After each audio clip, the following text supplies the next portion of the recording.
Good afternoon student. मैं ममता शर्मा आदर्श बाल निकेतन उच्च माध्यमिक विद्यालय में हिंदी अध्यापिका आप सभी बच्चों का हिंदी ऑनलाइन क्लास में हार्दिक स्वागत करती हूँ। स्टूडेंट, मुझे आशा है कि आपको मैंने जो चैप्टर याद करने के लिए दिया था, कौन सा दिया था? कौन सा दिया था? सानिया, कृष्णा, कौन सा चैप्टर याद करने के लिए दिया था?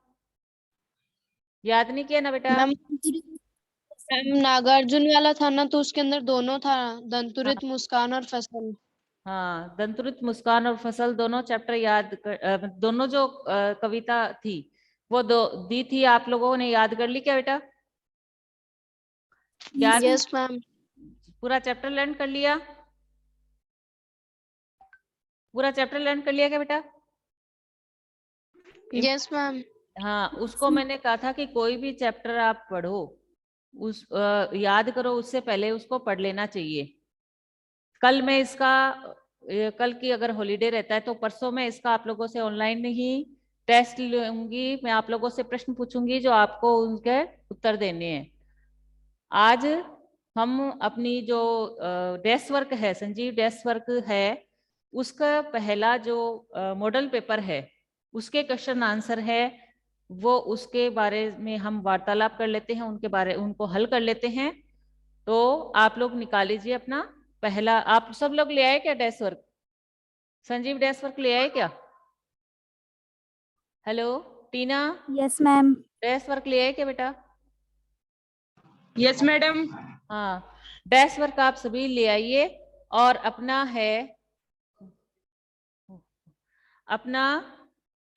जो डेस्क वर्क में से जो क्वेश्चन हम रोज करेंगे, हल करेंगे, उनको लर्न करेंगे, उनको मैं जो आपको बताऊं, जितने क्वेश्चन याद करने के लिए, जितने प्रश्न करने के लिए, उनको आप करेंगे।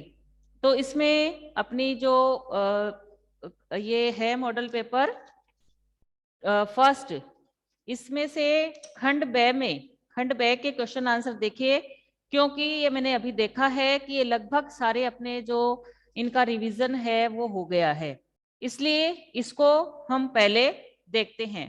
पहला प्रश्न है इसमें खंड ब में जी कि हालदार साहब को दूसरी बार देखने पर मूर्ति में क्या अंतर दिखाई दिया? सानिया, बता सकते हैं हालदार साहब को दूसरी बार देखने पर मूर्ति में क्या अंतर दिखाई दिया? इसका तो हमारा बहुत बार ही टेस्ट हो चुका है। Yes ma'am. हाँ, क्या होगा बेटा इसका आंसर? हालदार मैम साहब को, हाँ हालदार साहब ने देखा था कि पहले जब वो पिछली बार आए थे तब वो चश्मा अलग था, और दूसरी बार जब आए थे तो वो चश्मा बदला हुआ था। हाँ, कि हालदार साहब को ने देखा था कि जब पहली बार उसको देखा तो चश्मा दूसरा था, और दूसरी बार आए तो वो चश्मा बदला हुआ मिला था। पहले जो आपकी आंसर में है, पहले मोटे वाला फ्रेम वाला चौकोर चश्मा था, अब तार फ्रेम वाला गोल चश्मा था। तो हालदार साहब जब दूसरी बार मूर्ति को देखने के लिए मूर्ति को देखते हैं तो उन्हें अंतर दिखाई देता था कि उनके हर बार है वह मूर्ति पर बदला हुआ चश्मा दिखाई देता था। फिर दूसरा है, बाल गोविंद भगत किस प्रकार के व्यक्तियों को अधिक स्नेह का पात्र मानते थे और क्यों? यह हमने चैप्टर में पढ़ा था कि बाल गोविंद भगत जो कमजोर होते थे, जो असहाय होते थे, जो बीमार होते थे, जो गरीब होते थे, एक शब्द उसमें आया है विशेष रूप से। क्या है वो शब्द? याद आपको? कि बाल गोविंद भगत, उनका बेटा कैसा था वो? बाल गोविंद भगत के बेटे की जो भोला। मृत्यु, हाँ भोला था, और एक शब्द आया है उसके लिए, याद है? बोधू। कि वो बुद्धिहीन था, मतलब थोड़ी उसकी मानसिक स्थिति थी, वो कमजोर थी, इसलिए वो चाहते थे कि जो असहाय है, जो गरीब है, जो बीमार है, उन व्यक्ति को हमें अधिक स्नेह करना चाहिए, और वो उनके अधिक स्नेह की आवश्यकता होती है, क्योंकि वो ऐसे समझते थे कि ऐसे जो लाचार होते हैं, जो गरीब होते हैं, जो बेसहारा होते हैं, जो बुद्धू होते हैं, ऐसे लोगों को ज्यादा देखभाल की ज्यादा स्नेह की ज्यादा प्यार की जरूरत होती है, क्योंकि वो स्नेह चाहते हैं। हम लोग क्या करते हैं कि जो कमजोर होते हैं, जो गरीब होते हैं, जो बुद्ध होते हैं, उनकी हम उपेक्षा करते हैं कि उनकी तरफ देखते नहीं है कि कौन है उसको लेकिन वो बाल गोविंद भगत का ऐसा मानना था कि ऐसे लोगों को ज्यादा स्नेह की जरूरत होती है। तीसरा है, लेखक ने सेकंड क्लास का रेल टिकट लेने का क्या कारण बताया है? लखनवी अंदाज अध्याय के आधार पर लिखिए। लखनवी अंदाज चैप्टर का भी हमारे बहुत बार रिवीजन हो गया है। आप में से आप बच्चों में से कौन बताएगा कि लेखक ने सेकंड क्लास का टिकट का वो क्यों लिया? बताएंगे?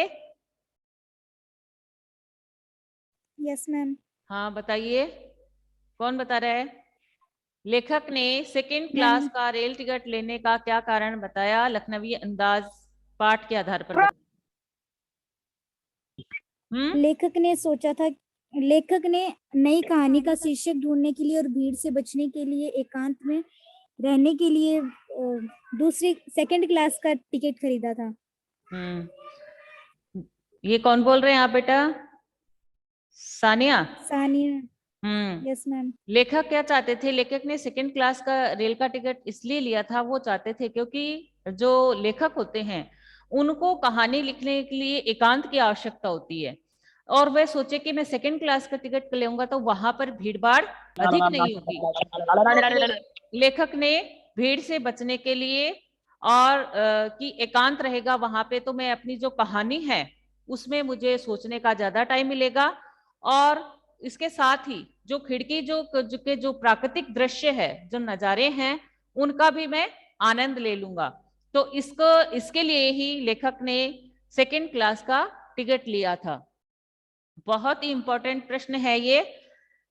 काशी की क्या विशेषता बताई गई है? संक्षेप में लिखिए। ये तो अपना शायद 2-3 दिन पहले ही हुआ था, नौबत खाने में इबादत पाठ का टेस्ट हुआ था, तो सभी को ये आता होगा। नवीन, आप बता सकते हैं कि काशी की क्या विशेषताएं हैं? उन्हें बता सकते हैं आप? नवीन? नवीन यस मैम।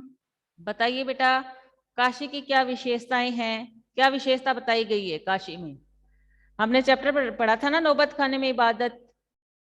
मैम काशी में जिस जो शहनाई बजाने में जिस रीड का प्रयोग होता है वह काशी में ही मिलती है। हाँ,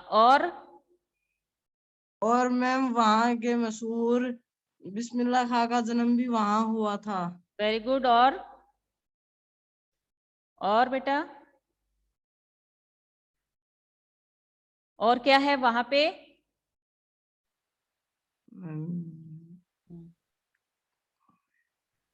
संस्कृति की पाठशाला। हाँ, काशी है वो संस्कृति की पाठशाला है। विभिन्न प्रकार की संस्कृतियां हैं वहां पर पनपती है, चाहे हिंदू हो, मुस्लिम हो, सिख, ईसाई, कोई भी हो, वो मिलकर आपसी सौहार्द से, सद्भावना से रहते हैं। वहां सांप्रदायिक सद्भावना है। और वहां काशी में उसमें नाम आया था अपने कलाधर हनुमान, और विश्व प्रसिद्ध क्या है? विश्वनाथ बाबा जी हैं जो। और काशी में बिस्मिल्लाह खां की जन्मभूमि भी है। काशी में अलग अलग तरह के लोग रहते हैं, अलग अलग तहजीब को मानने वाले लोग भी रहते हैं। सबकी अपनी अपनी बोलियां हैं, उत्सव है, त्योहार है। यानी वहां पर काशी में जो अलग अलग धर्म के लोग रहते हैं, उनको अपने अपने धर्म को मानने की, अपने अपने धर्म को मतलब अवसर देने की, कि ऐसा नहीं है कि इस धर्म का यहाँ पर रोक है। सभी अपने अपने धर्म को स्वेच्छा से मान सकते हैं। जिस प्रकार हिंदू अपने उत्सव को मनाता है, वैसे मुसलमान भी अपने उत्सव को मनाते हैं। और वहां पर सांस्कृतिक समन्वय है, यानी सब लोग मिलजुल कर रहते हैं। तो काशी की अनेक विशेषताएं हैं। और भी अपन चैप्टर के आधार पर अगर बड़ा प्रश्न पूछे तो हम और भी बातें उसमें लिख सकते हैं। फिर अगला है अपना, सूरदास जी ने उद्धव एवं कमल पत्र में क्या समानता बताई है? उद्धव जी के व्यवहार को देखते हुए जो आंसर है अपना, सूरदास जी ने उद्धव की तुलना जल में रहने वाले कमल के पत्ते से की है। याद है आप सभी को? किससे की गई है उनके व्यवहार की तुलना? जल में रहने वाले कमल के समान। जिस प्रकार जल में रहकर कमल के पत्ते है वो जल से प्रभावित नहीं होते हैं, जल को स्वयं पर टिकने नहीं देते हैं, उसी प्रकार उद्धव कृष्ण के साथ रहकर भी उनके प्रेम से दूर है, अप्रभावित है। यानी जो गोपियां थी वो कृष्ण के स्नेह में, उनके प्रेम में एकदम रंगी हुई थी। उद्धव है उनके जो कृष्ण के प्रभाव को उनसे दूर करने के लिए आए थे, लेकिन वो ज्ञान योग की जगह खुद ही भक्ति योग ले गए। यानी उनके जो भक्ति ज्ञान योग था वो वही का वही धरा रह गया, गोपियों के भक्ति रस के आगे या प्रेम के आगे उनका जो उद्धव का जो ज्ञान था वो वही का वही रह गया, क्योंकि गोपियां थी वो किसी भी स्थिति में श्री कृष्ण का सामीप्य है वो छोड़ना नहीं चाहती थी। तो उनकी व्यवहार की तुलना किससे की गई है? कमल के पत्ते के से की गई है कि कमल का पत्ता है वो जल में रहता है लेकिन जल उसको प्रभावित नहीं करता है। वैसे ही वह उद्धव थे वो श्री कृष्ण के पास रहते थे, लेकिन श्री कृष्ण का सामीप्य है, उनका जो भक्ति है, उनकी जो प्रेम है वो प्राप्त नहीं कर पाए। इसलिए उनसे उनके व्यवहार की तुलना है वो जल के से की गई है, जल के में रहने वाले पत्ते से की गई है। फिर है अपना जो प्रश्न है, पहले वो अपन प्रश्न उत्तर हल करते हैं कि कन्यादान कविता में एक माँ अपनी बेटी को क्या सीख दे रही है, संक्षेप में लिखिए। आप शायद इस पाठ से अभी दूर हैं क्योंकि हाफ ईयरली एग्जाम में भी नहीं आया था। तो एक जो पहली सीख इस पाठ में जो कन्यादान कविता है इसमें क्या बताया गया है कि एक जब कन्या का विवाह होता है तो वह अपनी भोली भाली जो बेटी होती है उसको समझाते हुए कहती है कि तू अपने सौंदर्य पर कभी भी अभिमान मत करना। कि पहली सीख माँ अपनी बेटी को देती है कि सौंदर्य पर अभिमान मत करना, क्योंकि ये स्थायी नहीं है, क्योंकि सौंदर्य होता है वो कभी भी स्थायी नहीं होता है। इसलिए तेरे ससुराल वाले तेरे सौंदर्य की प्रशंसा करे और तुझे प्रभावित करने की कोशिश करे तो उससे तुम प्रभावित नहीं होना। दूसरे की आग का प्रयोग सिर्फ खाने के लिए बनाने हेतु करना है, तुम्हें जलाने का प्रयत्न करे तो विरोध करना।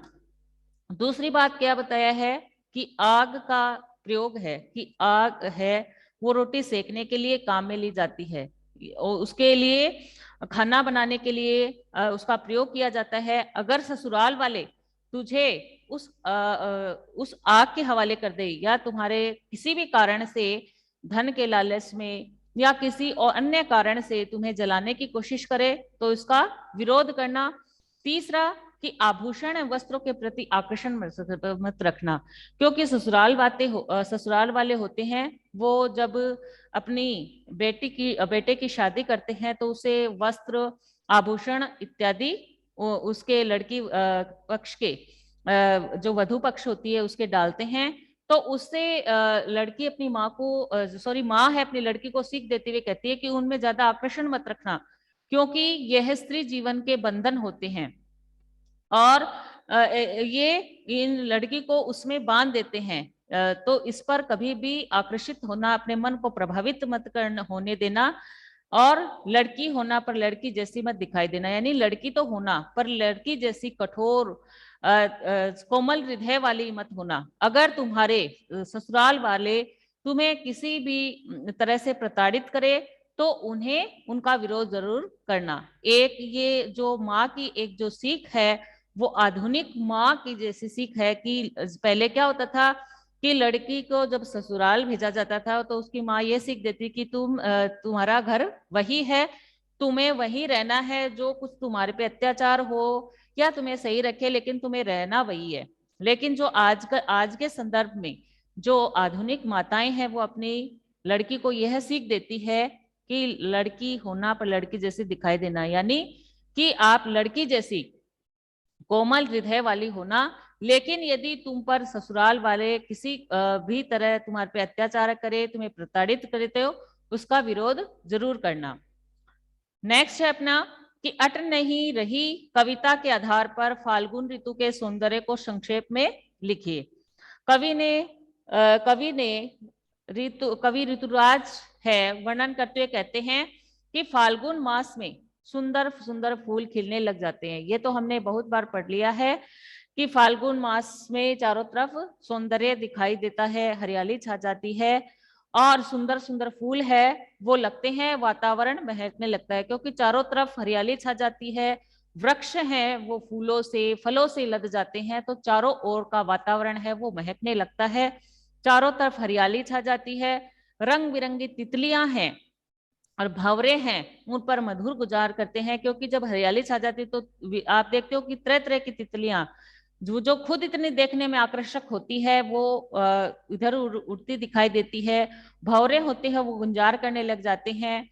लाल और हरे फूलों पत्तों की सुंदरता प्रकृति को एक नई दुल्हन की तरह सज्जित कर देती है, कि जो लाल हरे फूल होते हैं वो पत्तों की सुंदरता को, यानी प्रकृति है वो है उसकी सुंदरता को एक जैसे एक नई दुल्हन होती है उसको सजाया जाता है वस्त्र और आभूषण से, तो वो सुंदर दिखने लग जाती है एक युवती। वैसे ही प्रकृति पर जब नए नए पत्ते आ जाते हैं, चारों तरफ फूल खिल जाते हैं, हरियाली छा जाती है, तो प्रकृति एक दुल्हन की तरह दिखाई देने लग जाती है।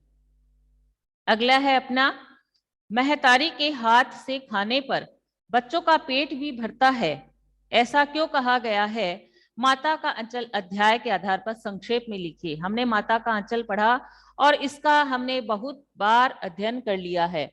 आप बता सकते हैं कृष्णा की महतारी के हाथ से खाने पर बच्चों का पेट भी भरता है, ऐसा क्यों कहा गया है? महतारी का मतलब क्या होती है? माँ। कृष्णा बता सकते हैं क्या बेटा आप? मैम क्योंकि इसके अंदर ऐसे बताया गया है कि जो हम्म उनकी माता होती है वो बच्चों को पेट भर जाने के बाद में भी और खिलाने के लिए बोलती है। हाँ यस जैसे बेटा। बच्चे खाने के लिए मना कर देते हैं तो माता उनको कभी चिड़िया का नाम देके कभी कुछ पक्षियों का नाम देके उनको और खिलाने के लिए कहती है। हाँ ऐसे माँ को एक होता ही है कि एक माँ को ऐसे लगता है कि बच्चे का पेट है वो अब भरा ही नहीं है, तो महतारी के हाथ से खाने पर भी बच्चों का पेट भी भरता है, ऐसा क्यों कहा गया है? माता का आंचल पात पे बताना है। तो महतारी यानी कि माँ होती है, वो बच्चों को खेल खेल में कहानियां सुनाकर बड़े प्यार से बच्चों का ध्यान खाने पर से हटा देती है। क्या करती है? आप भी देखते हो अपने घरों में जब छोटे छोटे बच्चे होते हैं जो खाना नहीं खाते, तो आजकल की जो आधुनिक माताएं हैं वो क्या करती है, उसके हाथ में मोबाइल थमा देती है, वो बच्चा है वो मोबाइल से खेलता रहता है और फिर वो उसको खाना खिलाती रहती है ताकि उसका जो ध्यान है खाने से हट जाए, या फिर क्या करती है कि उसको टीवी के आगे बिठा देती है, कार्टून वगैरह है वो लगा देती है ताकि वो उनमें खोया रहे और वो उसको खाना खिला सके, आधुनिक माताएं। लेकिन ये अंचल विशेष है, आंचलिक उपन्यास है अपना, और इसमें पहले के जो बच्चे थे वो किस तरह से खाना खाते थे, किस तरह से खेल खेलते थे, इसका वर्णन है।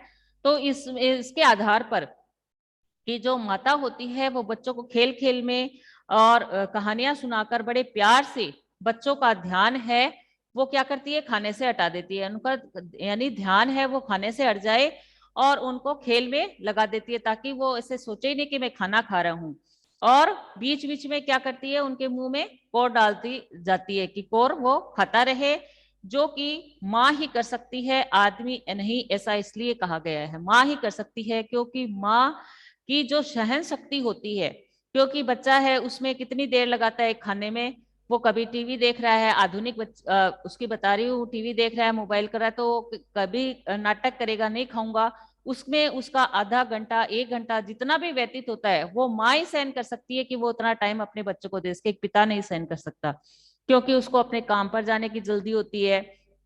अगर नहीं हो तब भी एक जितना एक माँ ख्याल रख सकती है उतना एक पिता कभी भी अपने बच्चे का नहीं रख सकता।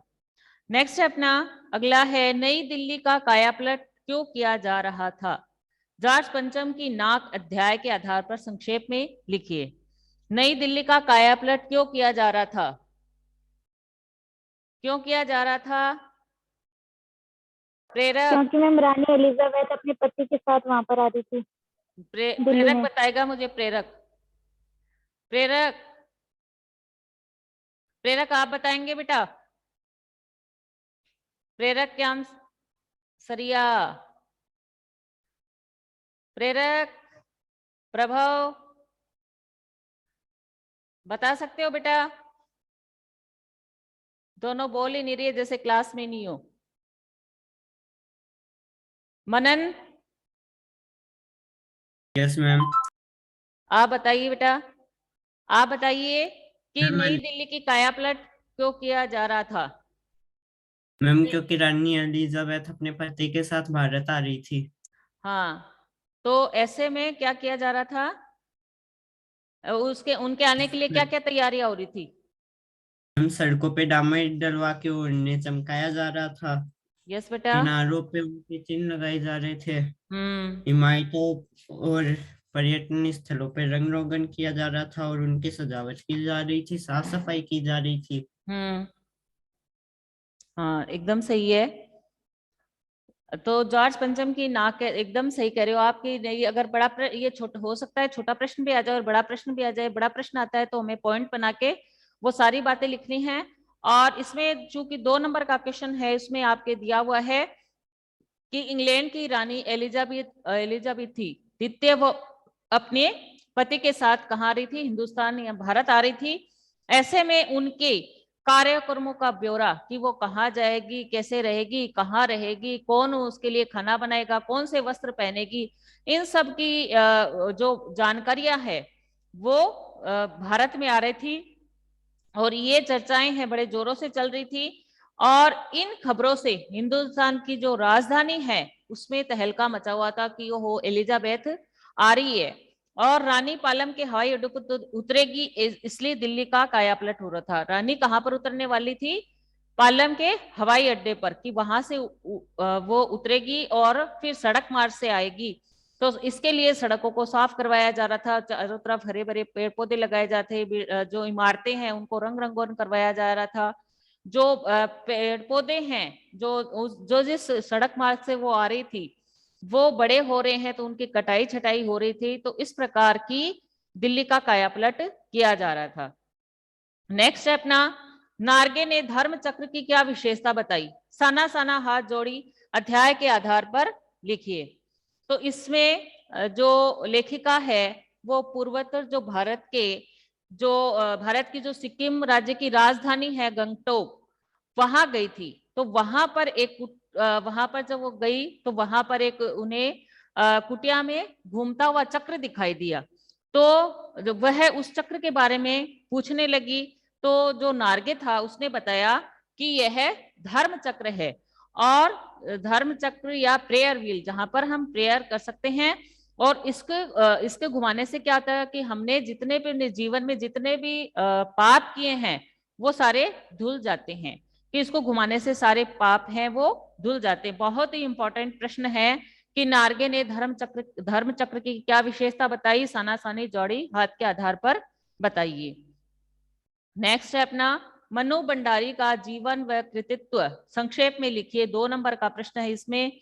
तो मनु भंडारी का जन्म सन 1931 में भानापुर मध्य प्रदेश में हुआ था। मनु भंडारी का जन्म कहाँ और कब हुआ? 1 नंबर का प्रश्न भी इसमें आ सकता है कि मनु भंडारी का जन्म सन 1931 में भानापुरा मध्य प्रदेश में हुआ। और उनकी शिक्षा दीक्षा है वो राजस्थान के अजमेर में हुई थी। उनकी मनु भंडारी की शिक्षा दीक्षा कहाँ से हुई थी? उनकी शिक्षा दीक्षा राजस्थान के अजमेर में हुई थी। हिंदी कथा साहित्य की प्रमुख लेखिका की रचनाओं से स्त्री मन से जुड़ी अनुभूतियों को देखा जा सकता है। उन्होंने अनेक कहानियां, उपन्यास व आत्मकथा लिखे हैं और उनको अनेक पुरस्कार भी प्राप्त हुए हैं। और इनकी मृत्यु है 15 नवंबर 2021 को हुई थी। अगर 2 नंबर का प्रश्न आता है तो इतना संक्षिप्त लिखने में वो कोई दिक्कत नहीं है, लेकिन अपन को परिचय में अपना सब कुछ याद करना पड़ेगा, क्योंकि आपने अभी हाफ ईयरली जो अपने वार्षिक परीक्षा हुई थी उसमें देखा था कि उसमें से लेखक के जो उनको कौन से पुरस्कार मिले हैं, उनकी काव्य रचनाएं कौन सी है, उनका जन्म कहाँ और कब हुआ, इस प्रकार के प्रश्न आए तो हमें जो परिचय है उन सबको अच्छे से याद करना पड़ेगा। नेक्स्ट अपना, रामवृक्ष बेनुपुरी का जीवन एवं कृतित्व परिचय संक्षेप में लिखिए। तो रामवृक्ष बेनुपुरी का जन्म है बिहार के बेनुपुरी गांव में 1899 हुआ। रामवृक्ष बेनीपुरी का जन्म कहाँ और कब हुआ, ये प्रश्न भी इसमें से बन रहा है। तो रामवृक्ष बेनीपुरी का जन्म बिहार के बेनीपुरी गांव में 1899 में हुआ था। इन्होंने शिक्षा कहाँ तक प्राप्त की थी, ये केवल मैट्रिक पास की थी उन्होंने, यानी 10 तक केवल उन्होंने पढ़ाई करी थी। ये मैट्रिक पास कर स्वतंत्रता आंदोलन से जुड़ गए थे। उस समय स्वतंत्रता का दौर चल रहा था, तो वह स्वतंत्रता आंदोलन जो चल रहे थे, स्वतंत्र भारत को आजाद कराने के लिए जो आंदोलन चल रहे थे, उसमें वो जुड़ गई। और 15 वर्ष की आयु से इनकी रचनाएं पत्र पत्रिकाओं में छपने लगी। जब ये 15 वर्ष के हुए थे, तो 15 वर्ष की आयु में इनकी जो रचनाएं हैं वो पत्र पत्रिकाओं में छपने लगी। इन्होंने अनेक नाटक, उपन्यास, कहानी, यात्रा, वृत्तांत, रेखा चित्र लिखे हैं। उन्होंने अनेक नाटक लिखे, उपन्यास लिखे, कहानी लिखी, यात्रा वृत्त लिखे और रेखा चित्र भी इन्होंने लिखे हैं। इन्हें कलम का जादूगर कहा जाता है। उन्हें कलम का जादूगर भी कहा जाता है। इनकी मृत्यु सन 1968 में हुई थी, यानी जब उन्होंने वो दौर भी देखा था जब भारत था वो गुलाम था, और वो दौर भी देखा जब भारत स्वतंत्र हो गया था। हमें कब मिली थी, भारत को स्वतंत्रता की प्राप्ति कब हुई थी, बता सकता है कोई?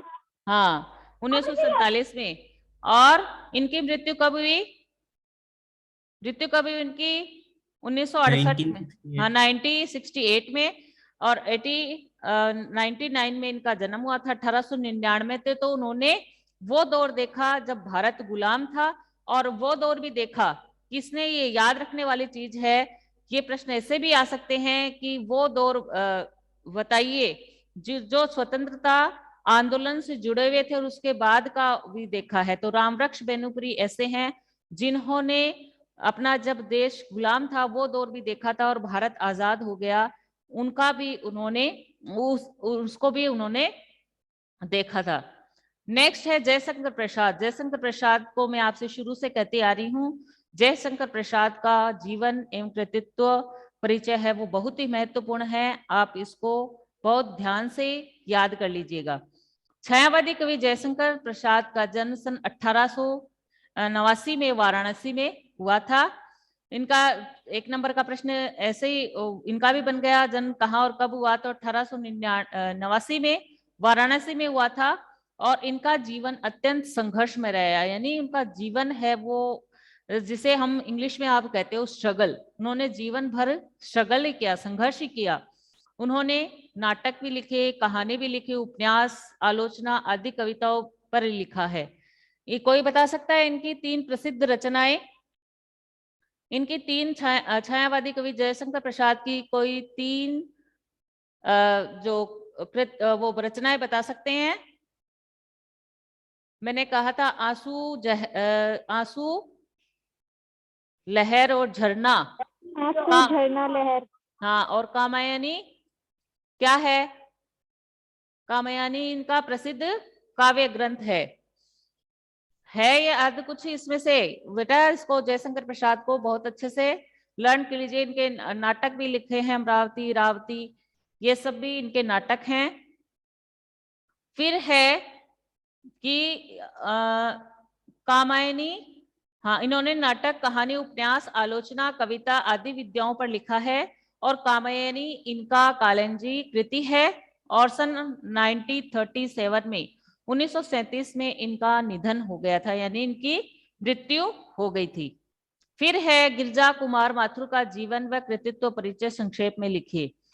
कवि गिरिजा कुमार माथुर का जन्म सन 1918 में गुना मध्य प्रदेश में हुआ था।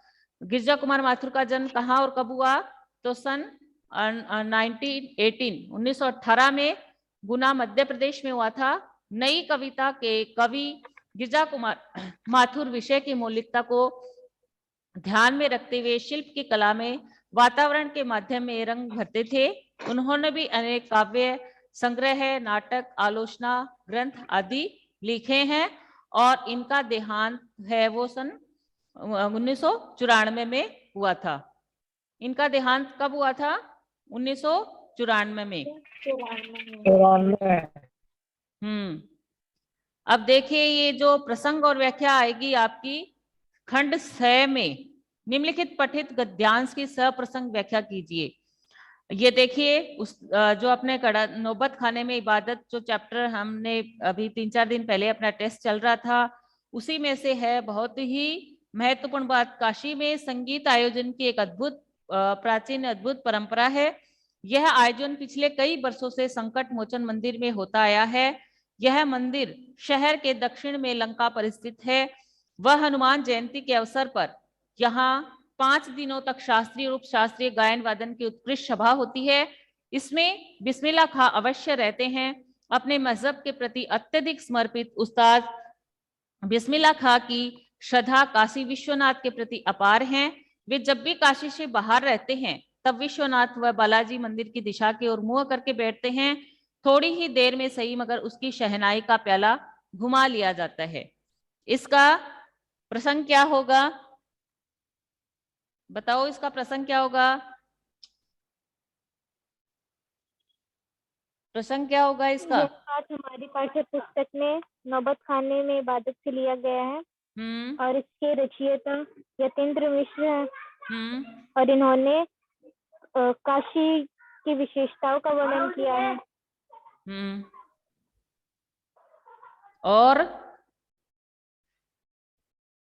और बताओ थोड़ा सा अलग।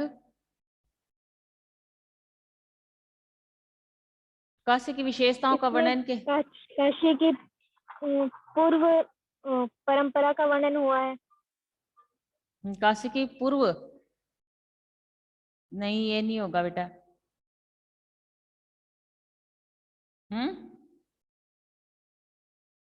इसमें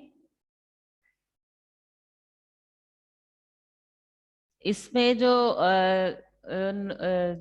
खान साहब है वो जो मजहब के प्रति जो समन्वय की भावना है, जो उनका आदर है, उसका भी वर्णन किया गया है। क्योंकि बिस्मिल्लाह खां को क्या थे, सांप्रदायिक सद्भावना थी उनके मन में। ना हिंदू को के मन में उनके प्रति कोई द्वेष था, ना मुसलमान के प्रति, यानी मजहब के प्रति उनके कोई भी भेदभाव नहीं था।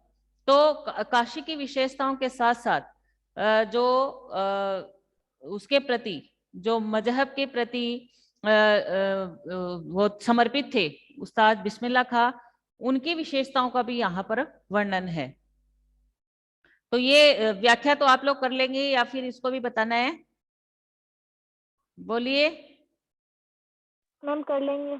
हाँ, ये देखिए फिर है इसमें दूसरे होश संभालने के बाद से जिन पिताजी से किसी न किसी, ये आप लोग बेटा नहीं पढ़ेंगे ना तो जब तक आपको आएगी नहीं, इसलिए इनको पढ़ना जरूरी है कि जो भी हो आप इसको पहले पढ़ोगे ना और उसको देखोगे जब ही आपको आएगा। ठीक है, इसमें देखो अपने को दे रखी है काशी की और होश संभालने के बाद जिन पिताजी से किसी न किसी, ये बताओ किसकी है? ये आत्मकथ्य है ना, ये कहानी है भी मनु भंडारी वाला, कहूं मुनि सील तुम्हारा। ये कौन से है? राम लक्ष्मण परशुराम संवाद और एक के नहीं दो के नहीं, ये कविता फसल जो कविता है उससे है। तो ये आप चारों हैं, इनको अच्छे से पढ़िएगा। इनका फिर कोई समझ में नहीं आए कोई बात तो आप मेरे से पूछ सकते हैं। और एक बात हो रहा है, आपका कोई भी अगर डाउट है तो आप स्कूल में भी डाउट मतलब क्लियर करने के लिए आ सकते हैं, आपके घर वालों की सहमति से। ठीक है ना? Okay ma'am. हाँ, और कल उसका टेस्ट है वो जो मैंने दिया था अभी, जो कृष्णा ने बताया। कौन सा चैप्टर है वो? नागार्जुन।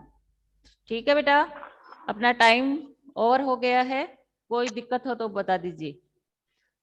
ठीक है बेटा, और आप इसमें वो वाला चैप्टर अगर याद कर लिया है तो ये चारों जो प्रसंग और व्याख्या है ना, इसको भी आप ध्यान से पढ़ लीजिएगा। ठीक है? ठीक है बेटा? Okay ma'am. हाँ ओके मैम। ठीक है बेटा, thank you, have a nice day.